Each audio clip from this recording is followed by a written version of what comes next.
بسم اللہ الرحمن الرحیم۔ حضور نبی کریم علیہ الصلوۃ والسلام کی احادیث طیبہ کے درس میں کتاب الصوم کے ذیل میں باب صیام التطوع نفلی روزوں کا باب کے حوالے سے احادیث پاک ہیں۔ عربی زبان میں تطوع کا لفظ استعمال ہوتا ہے اور تطوع کا معنی ہوتا ہے اطاعت و فرما برداری کرنا، اور ایسی عبادت کو بجا لانا جو فرض نہیں ہے۔ نفل کس کو کہتے ہیں؟ وہ عبادتیں جو فرض نہیں ہیں، اس کو نفل کہا جاتا ہے، جس میں بندہ اپنی فرما برداری ظاہر کرنے اور اپنے رب کی مزید اطاعت بجا لانے کے لیے عبادت کرتا ہے جو کہ اس کے ذمے اللہ نے فرض نہیں کی، اس کو نفل اور تطوع کہا جاتا ہے۔ ام المومنین حضرت عائشہ صدیقہ رضی اللہ تعالیٰ عنہ سے روایت ہے، آپ فرماتی ہیں کہ رسول اللہ صلی اللہ علیہ وسلم لگاتار روزے رکھتے تھے، یعنی رمضان کے علاوہ باقی مہینوں میں کبھی مسلسل روزے رکھتے رہتے تھے، یہاں تک کہ ہم کہتے تھے کہ اب آپ روزے نہیں چھوڑیں گے، یعنی رکھتے جا رہے ہیں، اور پھر آپ روزہ رکھنا چھوڑ دیتے تھے اور کئی دن چھوڑے رہتے تھے، ہمیں لگتا تھا کہ شاید اب روزہ نہیں رکھیں گے، یعنی نفلی عبادت میں آپ تسلسل نہیں رکھتے تھے، کبھی کر لیتے تھے کبھی نہیں کرتے تھے۔ نفلی عبادت کے حوالے سے آپ فرماتی ہیں کہ رسول اللہ صلی اللہ علیہ وسلم نے کسی مہینے کے پورے روزے نہیں رکھتے تھے آپ سوائے ماہ رمضان کے۔ ماہ رمضان وہ مہینہ تھا جس کے روزے فرض تھے، وہ تو آپ پورے رکھتے تھے، اس کے علاوہ آپ کسی مہینے کے مکمل روزے نہیں رکھا کرتے تھے، کچھ دن رکھ لیے کچھ دن چھوڑ دیے۔ اور آگے حدیث پاک میں آئے گا کہ سب سے زیادہ رمضان کے بعد اگر کسی مہینے میں روزے رکھتے تھے تو وہ شعبان کا مہینہ ہوتا ہے۔ حضرت عبداللہ بن شقیق رضی اللہ تعالیٰ سے روایت ہے، آپ فرماتے ہیں میں نے حضرت عائشہ صدیقہ رضی اللہ تعالیٰ عنہ سے عرض کی کہ نبی کریم علیہ الصلوۃ والسلام کس مہینے کے پورے روزے رکھتے تھے؟ تو ام المومنین نے جواب دیا، میں نہیں جانتی کہ رمضان شریف کے علاوہ کسی مہینے کے حضور نے پورے روزے رکھے، مجھے نہیں معلوم اس بارے میں کہ آقا نے رمضان کے علاوہ کسی اور مہینے کے پورے روزے رکھے ہوں، ایسا کبھی نہیں ہوا۔ اور یہ بھی کبھی نہیں ہوا کہ کوئی مہینہ گزرا ہو اور حضور نے اس میں کوئی روزہ نہ رکھا ہو، یعنی آپ بغیر روزے کے بھی کوئی مہینہ نہیں چھوڑتے تھے، روزے رکھتے بھی ضرور تھے مگر پورے مہینے کے روزے سوائے رمضان کے اور کسی مہینے میں نہیں رکھے۔ اور وہ جو رکھتے تھے ان کے اندر آپ جانتے ہیں کہ پیر کا روزہ سرکار کو پسند تھا، بلکہ آگے حدیث پاک آئے گی، لوگوں نے پوچھا کہ یا رسول اللہ پیر کا روزہ کیوں رکھتے ہیں؟ تو فرمایا اس دن میں پیدا ہوا ہوں، میری ولادت ہوئی ہے اس دن، اور اس دن مجھ پر وحی اتری ہے، آغاز وحی ہوا ہے، تو اس لیے میں شکرانے کے روزے رکھتا ہوں پیر والے دن۔ سرکار جمعرات کا بھی روزہ رکھا کرتے تھے، اور اسی طریقے سے 13، 14، 15 چاند کی جو راتیں ہیں اس کو عربی میں ایام بیض کہتے ہیں، کہ وائٹ نائٹس یعنی سفید راتیں جس میں روشن ہوتا ہے چاند، ان کے روزے رکھنا بھی سرکار کا معمول تھا۔ تو اور اس کے علاوہ رکھتے یا نہ رکھتے مگر یہ پیر اور جمعرات اور ایام بیض یہ حضور نبی کریم صلی اللہ علیہ وسلم رکھا کرتے تھے۔ حضرت ابو ہریرہ رضی اللہ تعالیٰ عنہ سے روایت ہے، آپ فرماتے ہیں کہ رسول اللہ صلی اللہ علیہ وسلم نے ارشاد فرمایا، رمضان کے بعد سب سے افضل روزے اللہ کے مہینے محرم کے روزے ہیں۔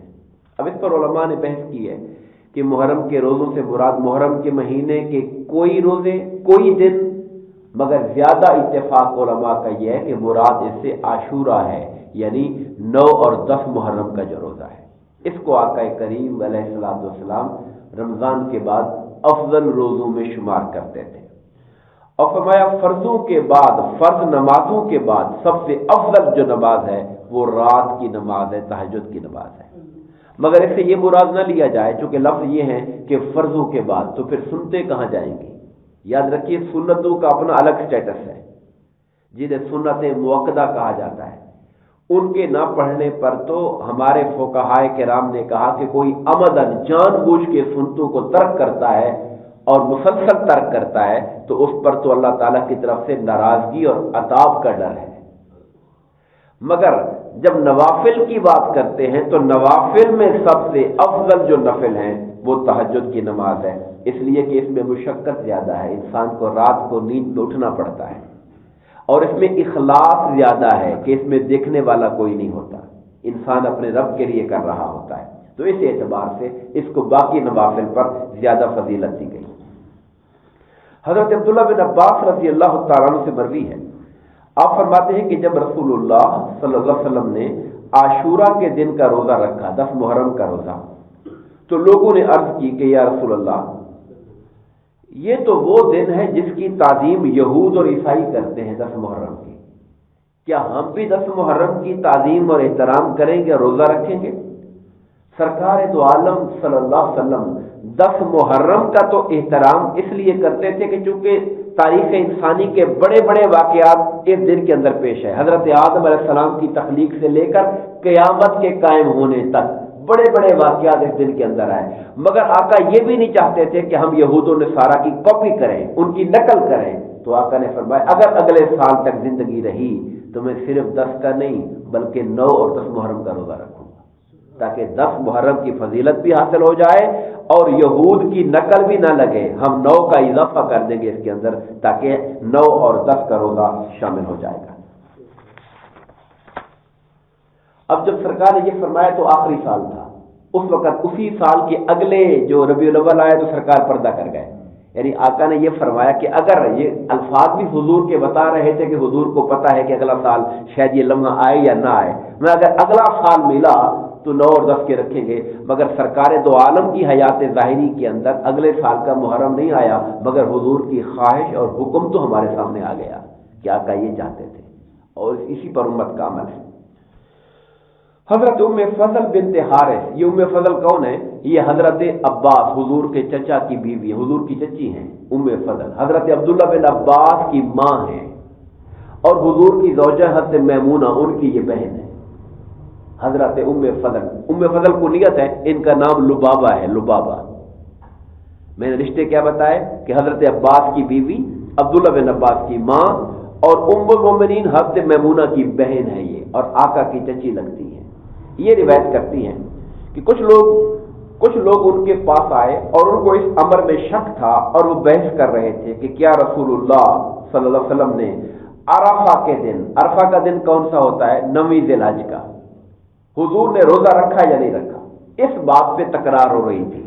کہ سرکار نے 9 ذی الحج کو روزہ رکھا ہے یا نہیں رکھا ہے۔ عین اسی دن وہ آپس میں باتیں کر رہے تھے بیٹھ کر کہ حضور کا آج روزہ ہے یا نہیں ہے۔ سرکار خود حج فرما رہے تھے، آخری حج کی بات، حجۃ الوداع کی بات ہے،